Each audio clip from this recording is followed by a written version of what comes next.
What's up, guys? Another day, and I got some news. Check this out. Band pack. That's a magic word. Something new for my garage. I grabbed it yesterday. Found this on Facebook Marketplace, and the dude I purchased it from even allowed me to use his trailer to tow it here into my house. I'm gonna scratch in my head how to unload it from the trailer because it's freaking super heavy. Most likely I'm gonna use this like engine hoist or cherry picker, whatever you wanna call it. So I'm gonna lift it, I'm gonna pull the trailer out, and I don't know. It's gonna be another story.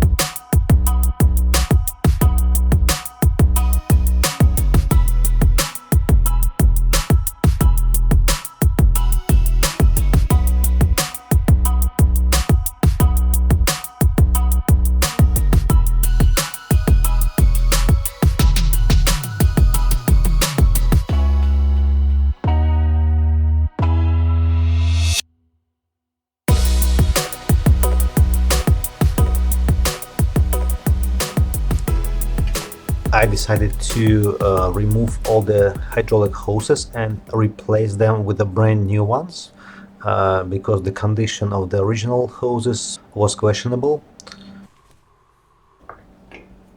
This particular hose is coming from the motor to the T fitting.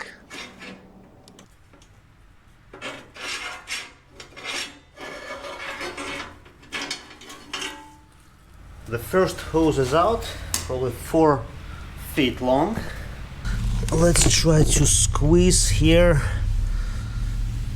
to the cylinder. Let me see if I can. First of all, I would like to clean this area. I don't want to contaminate the lines.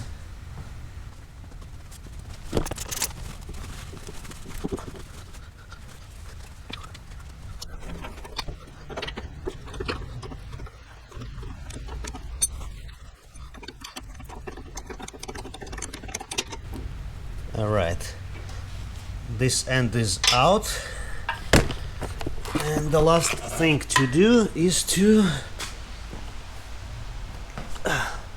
unscrew this T. Where is it? It's right here. It's T connector or T fitting. Can you see anything? Yeah, hopefully you do. The shorter side. Let me bring some more paper towels.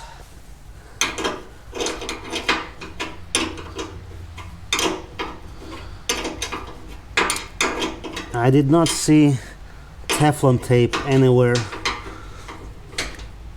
so it looks like it's just a compression fitting. That's it.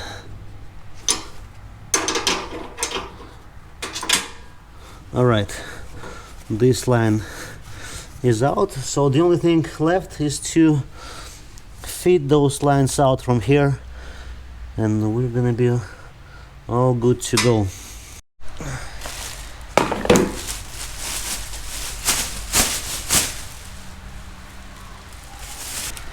What we're gonna take today? It's a raining for a convertible. Sienna got the trailer hooked up. That's the one.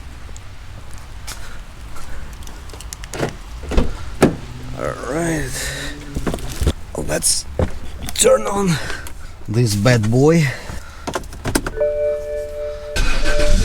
Ooh,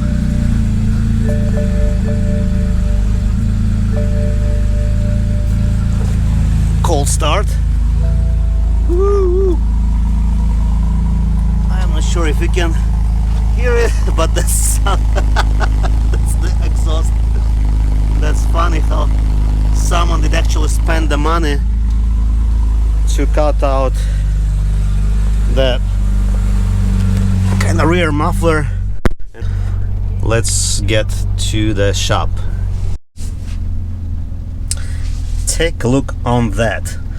$207 later, I got 3 brand new hoses. It took them more time to give me the quote to measure everything than to actually fabricate them. I guess they fabricated them like within maybe 10 minutes or so. They got like some those fancy cramp machines that like are put those fittings in place. Looks pretty interesting. Yeah, sorry I couldn't film there, but anyway, we got a brand new hose, and I guess it's gonna be the time soon to install the lift. Alright, this is another update for my lift. While I am waiting for the anchors to arrive, hopefully it's gonna be on Monday. Today is Saturday. I decided to clean the lift. I decided to loop all the pulleys, like it's a cable pulley, and there are 2, like one of them in the bottom of each column, right here. There are 2 more pulleys on each side of the top, top bar. I already greased those. Also internally, I'm gonna clean this area where those things slide. It's a slider actually, where the sliders going back and forth. There are, I guess, 4 of them. 1, 2, and it's 3 and 4 here. Then once it's all clean, I'm gonna install the new hoses. Forgot to tell, I found that I'm missing one of those pulleys here for the upper beam. I ordered one already on eBay, so it should come somewhat shortly, and I'm going to install it later on. Okay, I moved the carrier like almost all the way up. You can see those sliders here already, and what it gave me, I see this fitting. The hydraulic hose, the medium one, goes from here through this, through this ring, goes all the way down here through this ring up to the bottom, when the cylinder gonna be there in the bottom, is gonna connect to this fitting on the cylinder. So it's coming out pretty clean. Once I'm gonna connect this hydraulic hose, I'm gonna lower this carrier, and I'm gonna clean the upper side as well. I'm gonna connect the long hose that's gonna travel through this overhead beam into the bottom of this second column.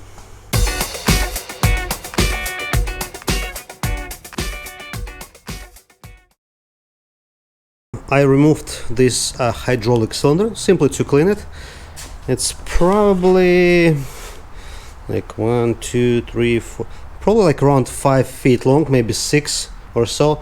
The interesting thing is, as far as I understand, this is the ring that half of the weight car is being sitting on.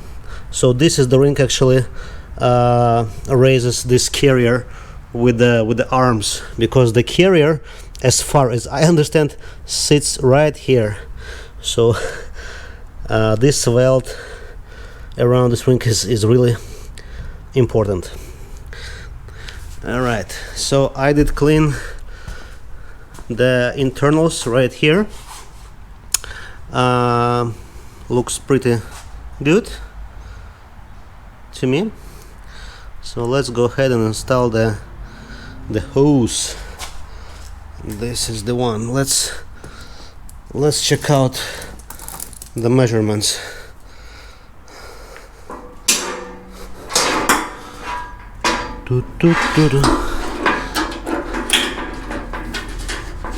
Okay,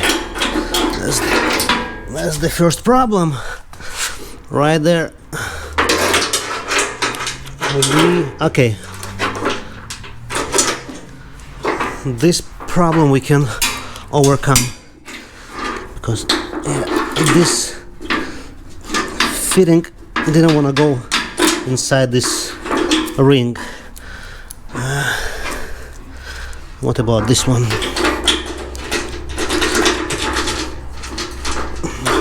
Okay, we need to bend this ring.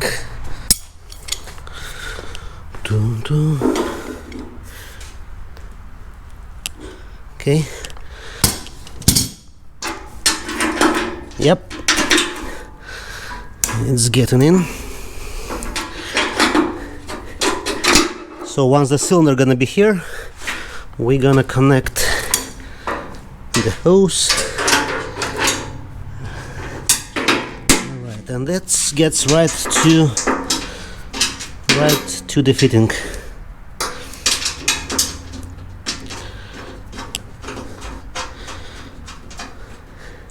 It's just soft. Okay, it's not gonna work that way. Woo.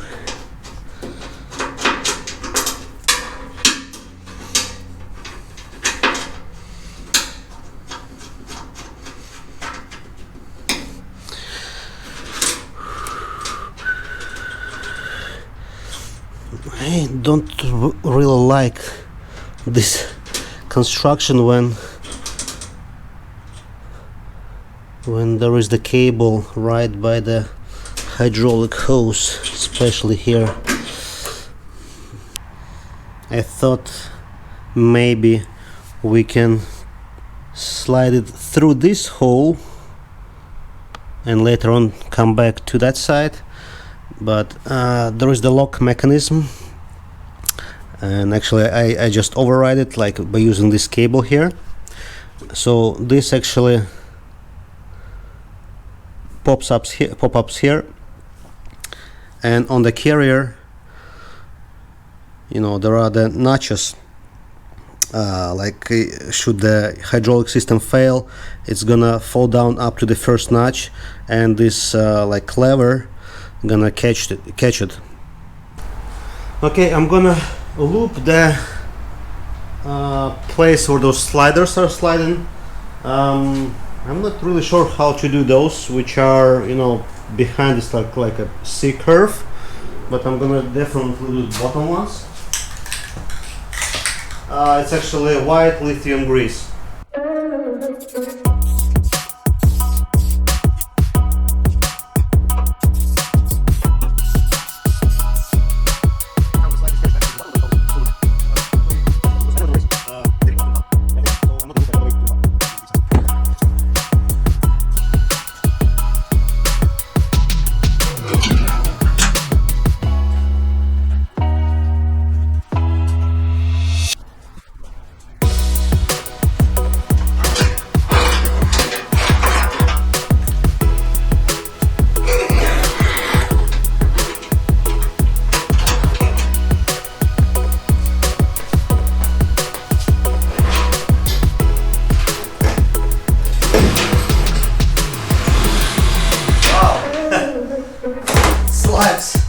Like in the butter.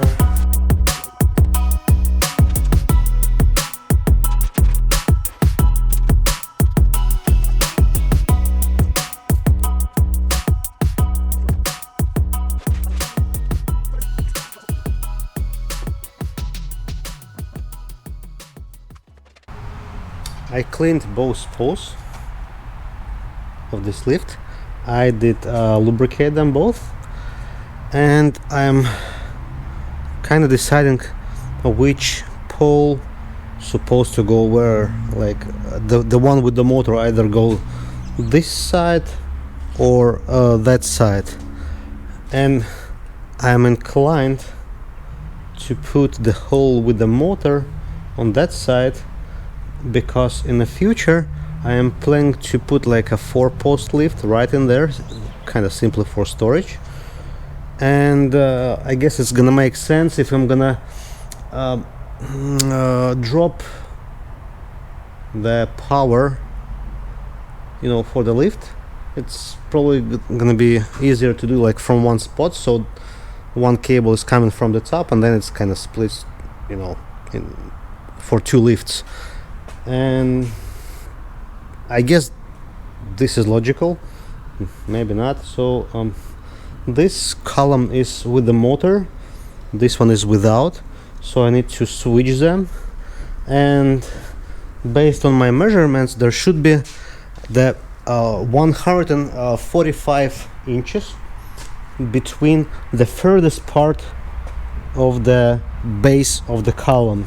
So, you know, this is the outside of the column plate, so it's 145 inches in between them. And I put like a tape measure here, and it's about 145.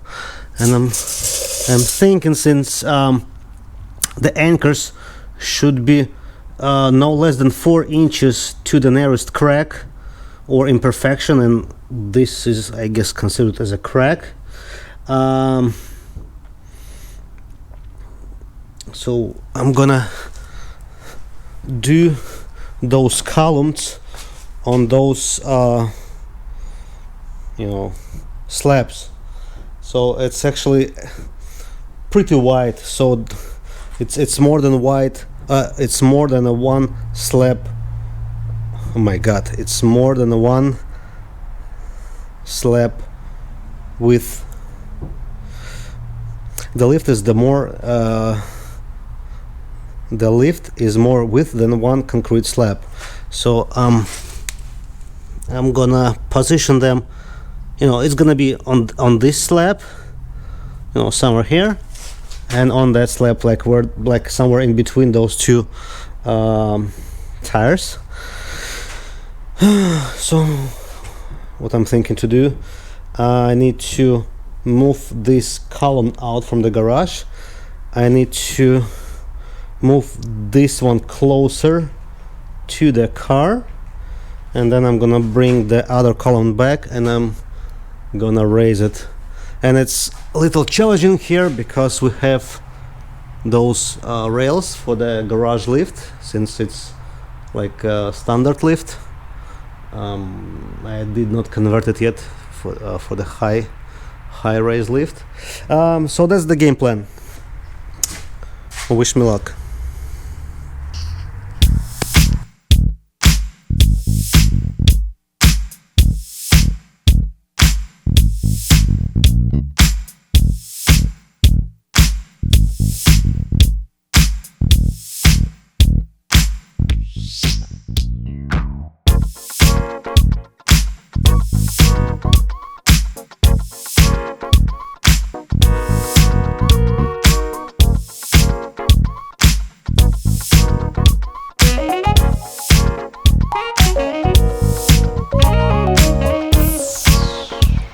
As an experiment, I tried to lift it by myself with a little help of my wife, but looks like it's not a really good idea. Theoretically, it's probably could be done, but I don't want to risk this thing slipping from the lift and it's gonna simply smash on the floor. And of course we don't want to scratch this brand new car. I'll ask my neighbors to come and help to raise this column, and we'll proceed from there. How it goes, and we can try and we can put it back. Okay. It's not so bad actually. I think we can get it, and we're just gonna have to walk it up there. let's see how it.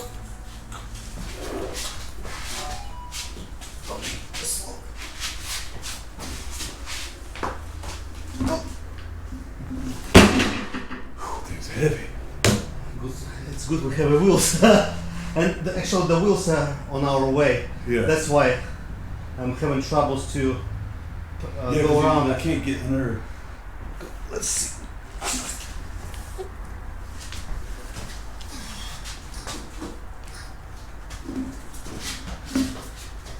You know, I'm holding it right now.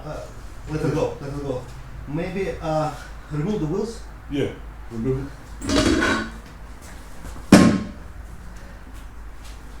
All of them? Probably yes. What do you think? So it's gonna be easier for us to. We can move it up on him.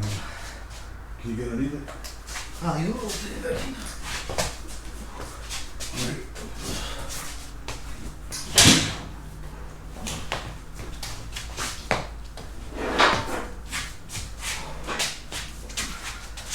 Now it's getting. Are we pressing this? Hold a second. Are we pressing underneath this? Yeah, really. Yeah. Okay, we're there.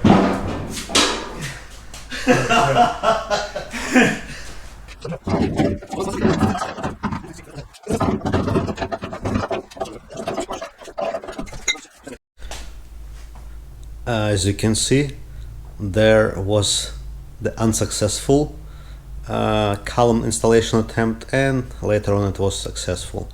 So what I would like to say that this is the job ideally for 3 people. 2 people are raising, one is kind of making sure everything goes right and can help. But yeah, it's totally doable with 2 people. Definitely not 1 person. So what I did like rough measurements. So how they say the column need to be plump. So where's my level? Okay, that's my level. Take a look in here. I did make it perfectly vertical in this direction, as well as in this direction. My floor had a slope, so I needed to use different shims, and combination of shims. So like red one, which is like the middle one, red and blue, black and blue, and black is the most thick. I guess it's like the quarter of an inch. And there's the red and blue. What makes my situation like little harder is that this slab has 2 slopes. One goes that way and one goes that way, so it's sloped into location. That's why I needed the shims, like, you know, almost everywhere. But right now it's vertical. I have my own drill, but looking on that, it may be not powerful enough, so I'm gonna attempt to drill the hole with it. If it's not gonna work, I'm gonna go and rent the more serious hammer drill from my hardware local hardware store, or Home Depot or Lowe's. How I did install this column, like they say, there should be at least 4 inches from any of the bolts till the closest crack or imperfection. So I consider this as a crack, and I put like 4 inches in here between the center of this bolt and this crack. I cannot move this column further there because this column gonna go further along towards that column, and it's also 4 inches right in here, so it's perfectly centered, and unfortunately I cannot move it, you know, closer to this side because the car won't fit anymore, and I cannot move it towards this side because this is the garage doors. It's already a little on the side from the garage door. And in addition, in the future I would like to install the 4-post lift back in there. But for right now, this column is plumb, vertical. This column is not plumb yet. My game plan is to drill the holes for that column, secure it with anchors, and then I'm gonna install this overhead beam between the columns, you know, just to make sure they're gonna match. And then after that I'm gonna make sure the second column is totally vertical, putting some shims because it's also got some slope on that side, and only then I'm gonna drill the holes for this second column. And the most important part in the installation, you need to make sure that the distance between the bottom of the columns is exactly the same as the distance on the top of the column, so the arms, when they going up and down, goes exactly same distance between each other. But otherwise they either gonna expand or shrink if the columns are not totally plumb or vertical. So that's the game plan for the installation. I apologize, I usually work in the garage when it's already dark outside. That's why the shots are too dark, but you know, maybe in the future I'm gonna install more lights. And this is the end of part 1. Stay tuned for part 2.